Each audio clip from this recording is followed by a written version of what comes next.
안녕하세요, 목사님. 네, 안녕하세요. 네, 목사님. 네, 유튜브 영상으로 뵙는 것보다 이렇게 직접 뵈니까 네. 훨씬 더 인상 좋으십니다, 목사님. 아유, 감사합니다. 목소리도 너무 좋으시고. 감사합니다. 네. 아이고. 네, 먼 길 아침에 이렇게 빗길을 뚫고 오시느라 너무 고생 많으셨습니다, 목사님. 아니요, 뭐 재밌게 왔습니다. 네. 네, 감사합니다, 감사합니다. 목사님. 네, 제 이제 보니까 이 따라하는 기도가 요즘에 이 네. 유튜브에서 기도 검색을 하면 가장 많이 또 네. 검색을 하고 가장 빨리 이렇게 순위에 오르더라고요. 그래서 네. 이 책을 쓰신 목사님을 한번 꼭 만나 뵙고 얘기를 한번 듣고 싶은 저 개인적인 바람이 있었습니다. 그래서 이번에 이렇게 모시게 돼서 너무 반갑습니다, 목사님. 아유, 저도 뵐 수 있어서 영광입니다. 네, 고맙습니다. 목사님 혹시 이번에 이렇게 이 책을 귀한 책을 쓰시게 된 뭐 동기나 계기가 있을까요? 혹시? 네, 이 책을 어떻게 처음 쓰게 됐냐면 제가 이제 2019년까지 지구촌 교회에서 사역을 하고 이제 1년 안식년 시간 가지려고 하면서 이제 사역을 내려놓고 안식년 시간 가지면서 제 아내하고 그 약속했던 게 뭐였냐면 그 가정 예배를 매일 드리는 거였어요. 그래서 가정 예배 매일 그 드리는데 그 하루는 그 말씀이 우리의 삶이 누군가에게 도움이 되면 좋겠다 이런 말씀이어서 뭘 도울 수 있을까 생각하는데 그날 아침에 있었던 이제 일이 생각이 나가지고요. 카톡에 왜 생일 알려주잖아요. 근데 그 한 친구 생일이 떠서 그 친구에게 기도문을 써서 보내줬어요. 근데 그 친구가 그 기도문 보더니 너무 고맙다고. 근데 그 일이 생각나서 아, 기도가 어려운 분들의 기도에 도움을 드리자 이 마음으로 이제 핸드폰으로 녹음해서 유튜브에 영상을 처음 올리기 시작했어요. 그러면서 이제 이 기도 영상이 만들어지게 되었고 또 이제 구독자분들이 기도문을 책으로 좀 보고 싶다 그렇게 하면서 그 요청에 의해서 책으로 나오기까지 됐습니다. 아, 그렇군요. 네. 사실 이제 어떤 분야에서 이 고수라고 얘기할 수 있는 분들을 보면 그 시작은 굉장히 소소하고 이렇게 소박한 거에서 시작을 하더라고요. 그런데 그 열매가 나중에는 크게 맺히는 것을 종종 볼 때가 있는데 우리 목사님께서 쓰신 책도 역시 그런 경우, 그런 케이스가 아닌가 하는 생각을 해보게 됩니다. 네, 그런 사례가 있었군요. 네네. 네. 그렇습니다. 그래서 정말 보면은 이게 매우 많은 구독자 수가 있는 걸 보면서 아, 대단하시다. 비결이 뭘까 항상 궁금했었습니다.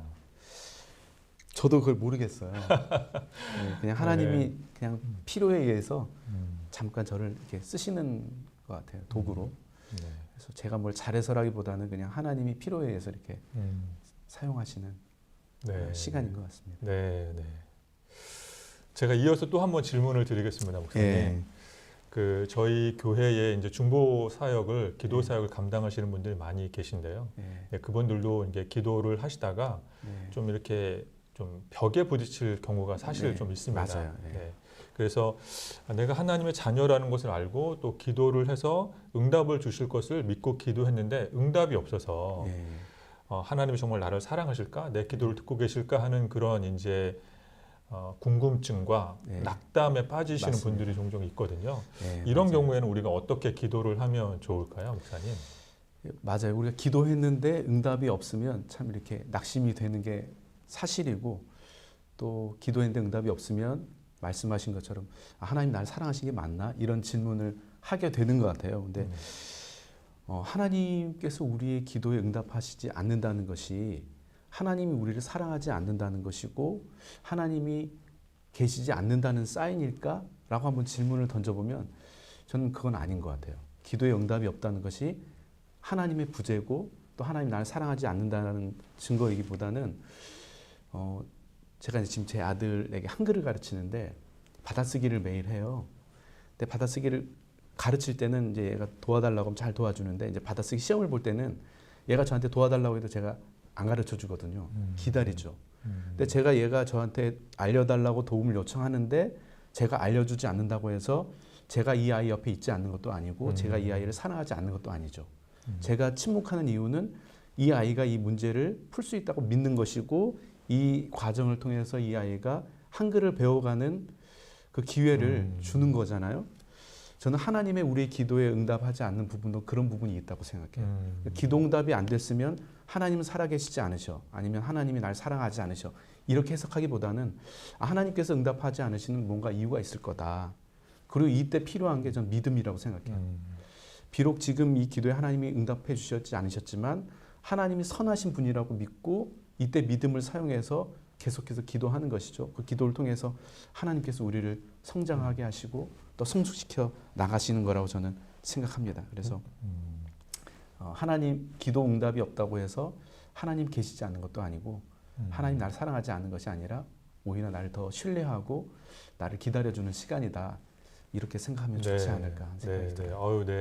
네, 목사님의 대답이 정말 이렇게 현명하고 지혜로운 대답이라고 생각이 듭니다. 그래서 아이와의 이 관계를 통해서 우리가 이해하기 쉽게 설명을 해주시니까 더 이렇게 쏙쏙 잘 귀에 들어오고 감사합니다. 이해하기가 쉽습니다, 목사님.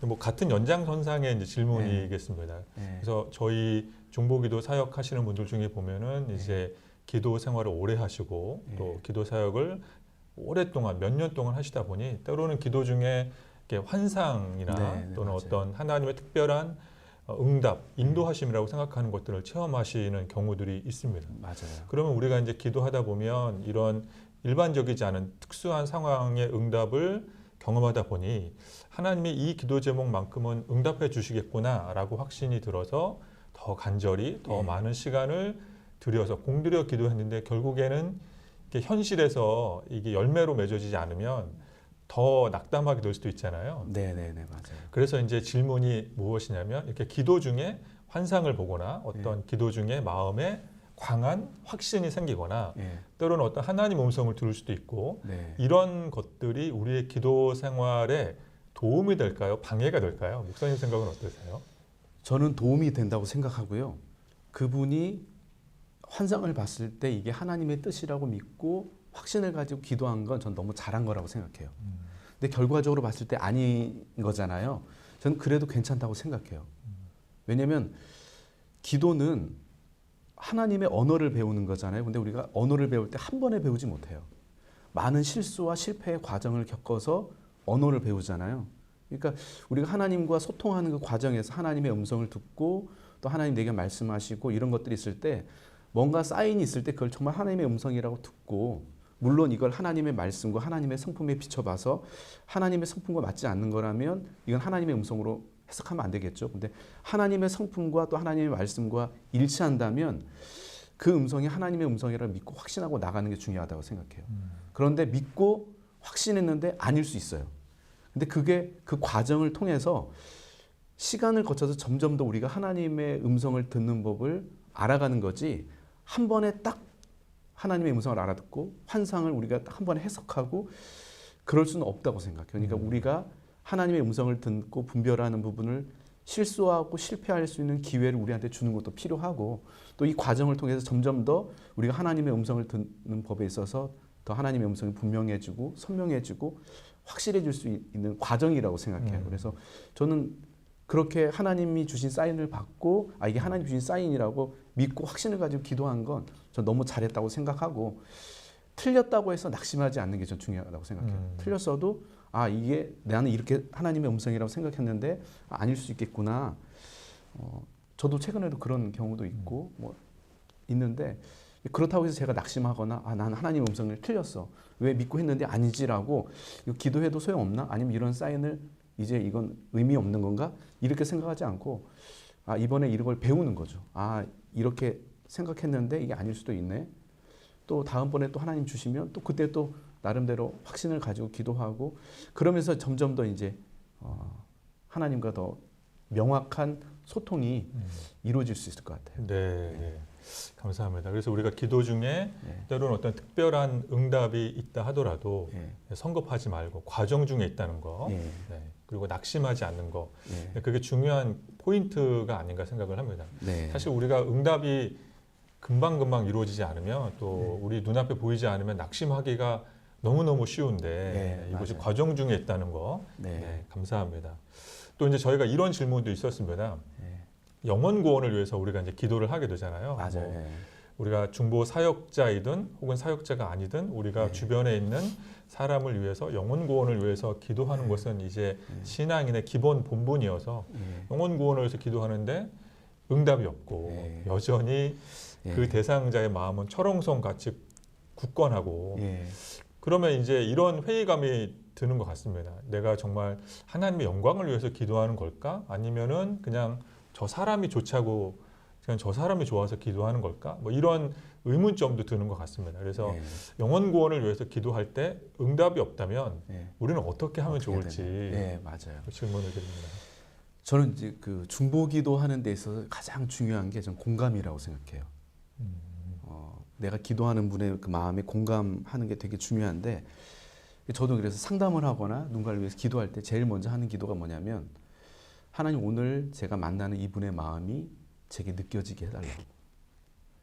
왜냐하면 제가 그분의 마음이 느껴지지 않은 상태에서 하는 어떤 말도 전 그분에게 별로 도움이 안 되는 것 같더라고요. 근데 중보기도도 저는 동일하다고 생각해요. 제가 어떤 분을 위해서 기도할 때 예를 들면 남편이 알코올 중독이에요. 술을 많이 먹으려면 하나님 우리 남편 제발 술 좀 끊게 해달라고 이렇게 기도하기 전에 하나님 술 없이 살 수 없는 우리 남편의 마음이 제게 느껴지게 해달라고. 그 남편의 마음이 느껴지고 공감이 되고 그래서 술 없이 살아갈 수 없는 그 남편을 보면서 불쌍히 여기는 마음이 느껴지고 술 먹는데 속 버리니까 안주라도 좋은 거 먹여주고 싶은 마음이 내 안에 들기 시작할 때 저는 거기에서 진짜 중보기도가 시작되는 것 같아요.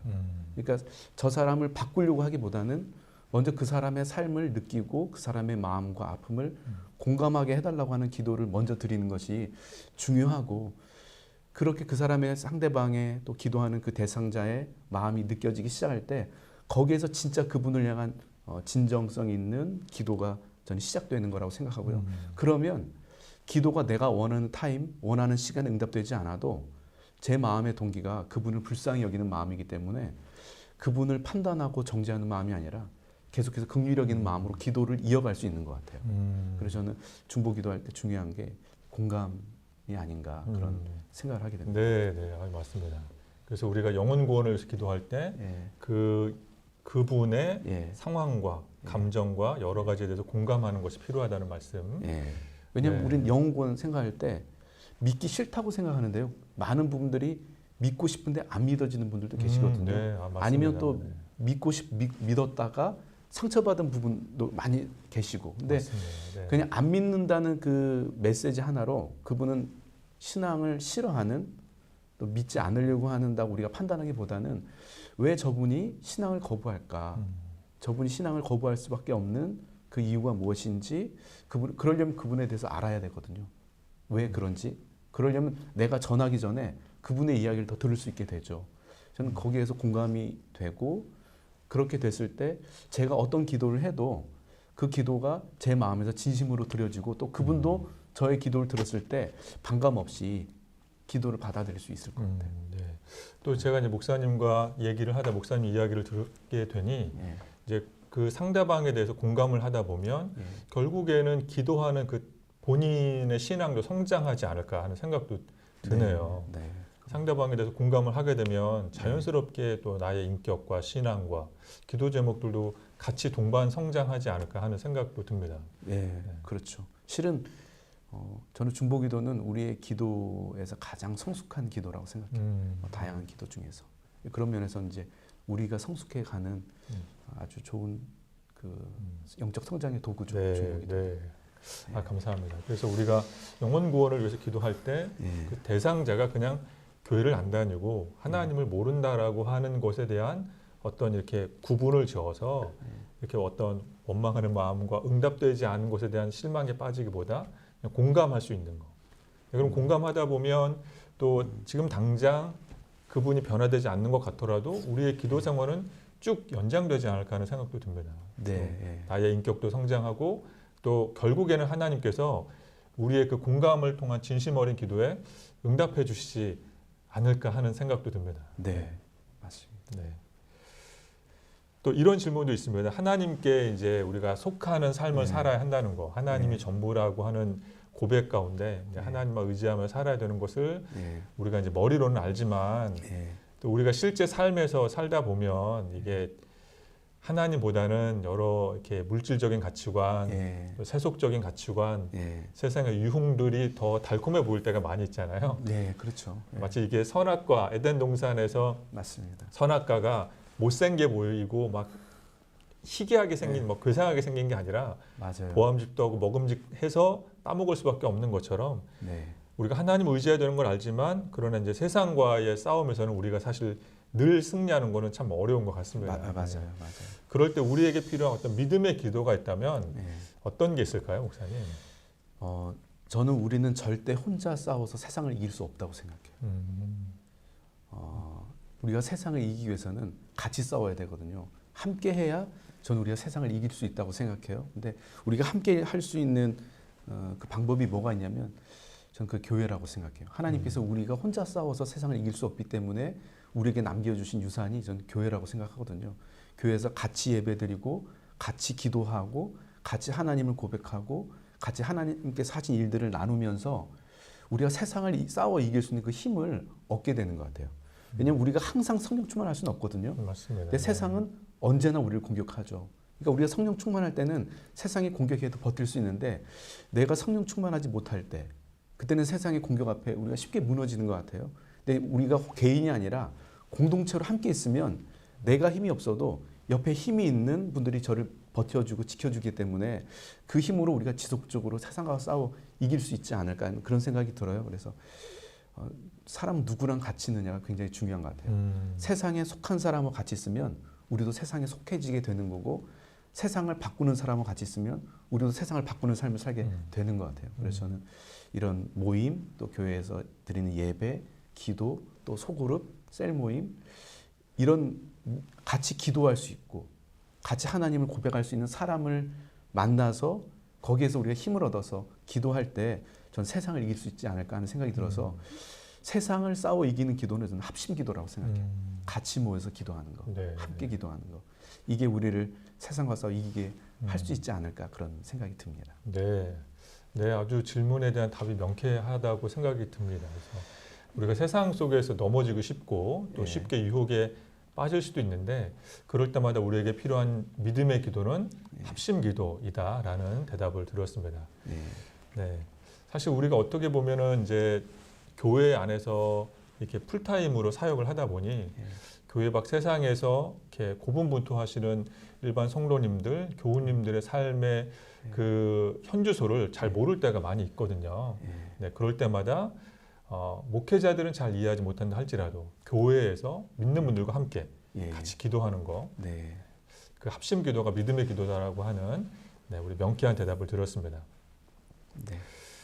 네, 또 이런 질문도 저에게 있었습니다. 우리가 이제 중보 기도를 하다가 중보 기도가 이제 타인을 위한 기도이잖아요. 그런데 우리가 연약하다 보니 어쩔 수 없이 기도하다 보면 나 중심의 기도로 기도가 나도 모르게 이렇게 방향 전환될 때가 있거든요. 사실 저도 그럴 때가 많이 있습니다. 그래서 여러분들의 기도 제목을 받아서 기도하지만 어느 순간 보면 저도 뭐 저희 자녀들, 저희 가정 이렇게 기도가 바뀔 때가 있거든요. 그러면은 뭔가 이렇게 기도 제목을 부탁하신 분들에게도 미안하고 하나님께도 죄송스러운 마음이 들기도 하고 또 왜 나는 이렇게 기도를 못하지라는 이런 자괴감에 빠질 때도 있고 이렇게 이런 이제 좀 기도하면서도 하나님께 미안한 마음이 들 때 우리는 어떻게 하면 좋을까요, 목사님?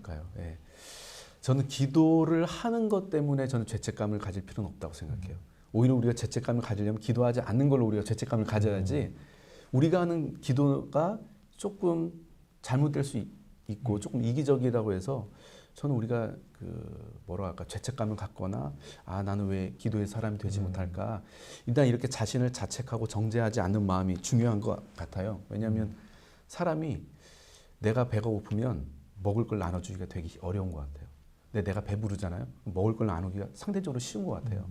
근데 중보기도는 나를 위한 기도가 아니라 다른 분을 위한 기도인데 나를 위한 기도가 충분하게 안 돼 있으면 전 다른 분을 위해 기도하는 게 상대적으로 어려운 것 같아요. 그래서 중보기도를 하려고 할 때 그냥 내 기도가 되면 저는 자기 기도를 충분히 하면 좋을 것 같아요. 내 기도를 충분히 하고 나면 다른 분을 위한 기도하는 게 저는 상대적으로 쉬워질 수 있을 것 같아요. 아이들이 보면 불행하다고 느끼는 아이들이 있어요. 근데 그 아이들 보면 부모님의 사랑을 받지 못해서가 아니고요. 부모님의 사랑을 당연하다고 생각하고 부모님의 사랑을 잊어버리고 뭘 생각하냐면 부모님에게 혼났던 것만 생각하는 거예요. 사랑을 많이 받으면 행복하지 않고요. 내가 사랑받았다고 느낀 사람이 행복하더라고요.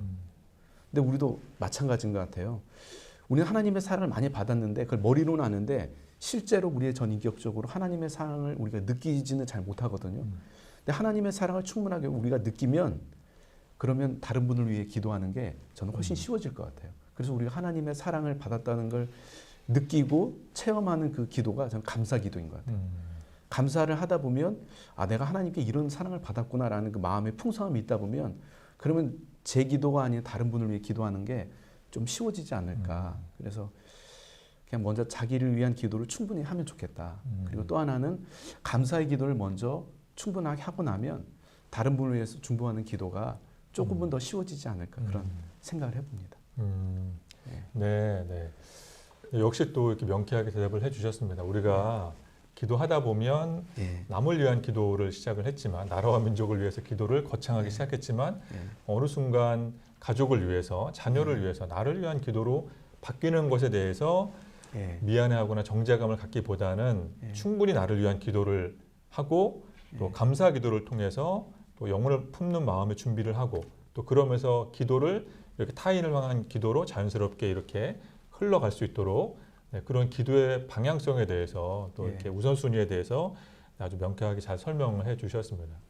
또 역시 이 기도에 대한 질문인데요. 역시 비슷한 연장선상에 있는 질문입니다. 우리가 이제 기도를 하다 보면 목사님께서도 방금 말씀해 주신 것처럼 기도의 가장 중요하고 또 어려우면서 핵심이라고 할 수 있는 이 중보기도를 우리가 중요하구나라고 생각을 해서 이 기도 사역에 이제 참여하게 되었는데 이 중보기도 사역보다는 보이는 나의 개인적인 여러 일들 그래서 이 기도 사역에 충분히 헌신하지 못하는 우리의 어떤 이런 현실적인 문제들을 마주했을 때 우리가 이럴 때 이 기도 사역을 계속 해 나갈까 아니면 이걸 뭐 내려놓고 그냥 나의 현실의 어떤 그런 여러 가지 것들에 내가 그냥 잠깐 그쪽으로 갈까 뭐 갔다 돌아올 수도 있겠지만 뭐 여러 이런 고민들이 현실적인 고민들이 우리 가운데 생기게 되거든요. 그래서 이 중보기도 사역 혹은 그 외에 다른 중요한 나의 현실의 일들 이 우선순위 앞에서 우리는 어떤 결정과 선택을 하면 좋을까요, 목사님? 우리가 어릴 때는요 내 문제가 제일 중요한 것 같아요. 내가 느끼는 고통이 제일 크게 느껴지고 내가 아픈 게 제일 아프죠. 어릴 때는 그런 것 같아요. 근데 우리가 신앙생활하면서 그런 일들을 겪을 때 저는 이것도 마찬가지인 것 같아요. 우리 자신을 정죄하지 않고 여기에 죄책감을 갖지 않는 게 저는 굉장히 중요한 것 같아요. 어린 아이는 언제나 부모님보다 자기가 먼저거든요. 근데 거기에 죄책감을 가진 자녀는 없는 것 같아요. 그리고 부모님도 어린 자녀가 자기를 우선적으로 생각하는 걸 보면서 정죄하는 부모님도 없죠. 왜냐면 어린 아이는 언제나 그런 거니까. 근데 내가 나이가 들고 우리가 성숙해지면 어느 순간에 부모님의 필요가 보이죠. 신앙적으로 마찬가지인 것 같아요. 처음에는 내 필요가 더 중요하고 내 필요가 더 크게 느껴진 게 당연한 거고 자연스러운 것이고요. 근데 점점 우리가 영적으로 성숙해지면 하나님의 필요가 보이게 되고 또 주변 사람들의 필요도 눈에 들어오게 되는 것 같아요. 그래서 기도는 다양한 종류가 있는 것 같아요. 간구의 기도도 있고 또 하나님을 사랑한다고 또 찬양하는 감사의 어떤 기도도 있고 근데 저는 가장 수준 높은 기도가 저는 중보기도라고 생각해요. 왜냐하면 이 기도는 가장 이타적인 기도거든요. 나의 필요를 위한 기도 또 하나님께 받은 사랑에 감사하는 기도보다 내가 아닌 다른 누군가를 위해서 기도한다는 건 진짜 그분을 사랑하는 마음이 없으면 기도하기 쉽지 않은 것 같아요. 그리고 우리가 정말 성숙이 뒷받침되지 않으면 그렇게 기도하는 게 쉽지 않고 오히려 내가 성숙하지 않은데 성숙을 강요하면 전 그게 우리가 성인 아이가 되잖아요. 너무 일찍 어린 아이들에게 너무 어른의 모습을 빨리 요구하면 아이가 성인 아이가 되어서 몸은 컸지만 마음이 아이가 되는 것처럼 전 우리가 신앙적으로 또 영적으로도 마찬가지인 것 같아요. 우리의 이 성숙을 강요하기보다는 성숙할 수 있도록 기다려주는 게 저는 되게 중요한 부분이라고 생각을 해요. 그래서 너무 성숙을 강요하거나 또 자신에게 너무 죄책감 갖지 않는 게 중요하다. 근데 또 하나 중요한 부분은 이게 있는 것 같아요. 운동을 해서 이게 운동이 되려면 편하면 안 되는 것 같아요. 편하게 운동하면 절대 근육에 힘이 길러지지 않죠. 그렇죠, 그렇죠, 맞습니다. 운동을 하려면 힘들어야 돼요. 네, 맞아요. 우리가 영적으로 성숙하고 이 중보기도를 배워 나가는 것도 그렇다고 생각해요. 우리가 중보기도를 하지 못하는 것에 대해서 죄책감을 가질 필요는 없지만 우리가 중보기도를 하는 데 있어서 조금은 몸에 힘이 들어갈 정도의 부담을 느끼면서 기도를 해야 우리가 영적으로 더 성숙해지고 우리의 기도의 근육이 키워지는 거지, 그냥 편안하게 기도해서는 우리의 영적인 기도의 근육이 키워지지 않는 것 같아요. 그래서 정죄하지 않는 것, 또 하나는 조금은 부담을 느낄 정도의 힘을 들여서 의지를 가지고 이 중보기도의 사역에 헌신하면 조금 할 때는 힘들지만 힘들다는 건 힘이 길러진다는 사인인 것 같아요.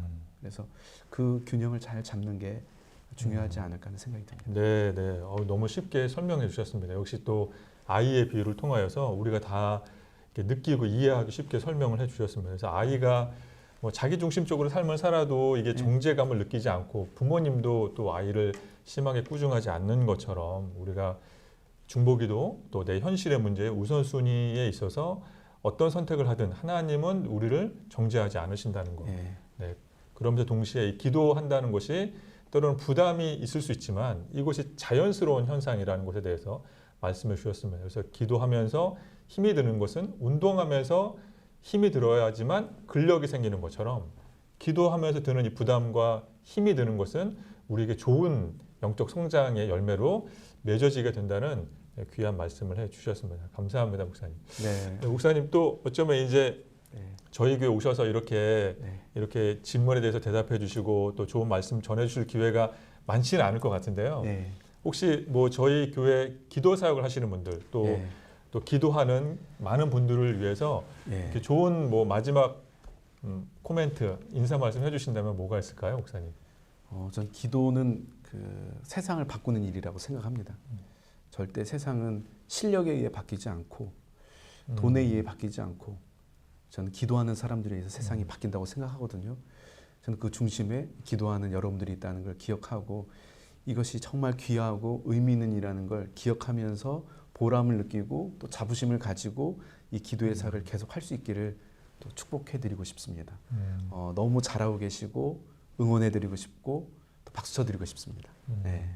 네, 아유, 감사합니다, 목사님. 네, 감사합니다. 저희가 사실은 이제 코로나로 인하여서 현장에 잘 모이기 어렵기 때문에 사실은 여러 교회 사역들이 어려움을 겪지만 그 중에 하나가 기도 사역이 아닌가 하는 생각을 하는데요. 왜냐하면 모여서 기도해야 합심 기도해야 힘이 나는데 모일 수 없다 보니 여러 가지 애로사항이 참 많습니다. 근데 목사님의 격려와 또 목사님의 칭찬이 또 많은 기도 헌신자들에게 큰 힘이 되리라 믿습니다. 감사합니다, 목사님. 감사합니다. 네, 감사합니다.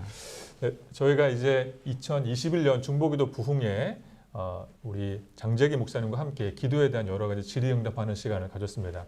바라기는 아무쪼록 이번 질의응답을 통하여서 우리 많은 기도 사역자분들과 우리 성도님들의 기도에 대한 궁금증이 풀어지고 또 우리가 하나님을 알아가는 지식으로 충만해지실 수 있기를 간절히 소망합니다. 감사합니다.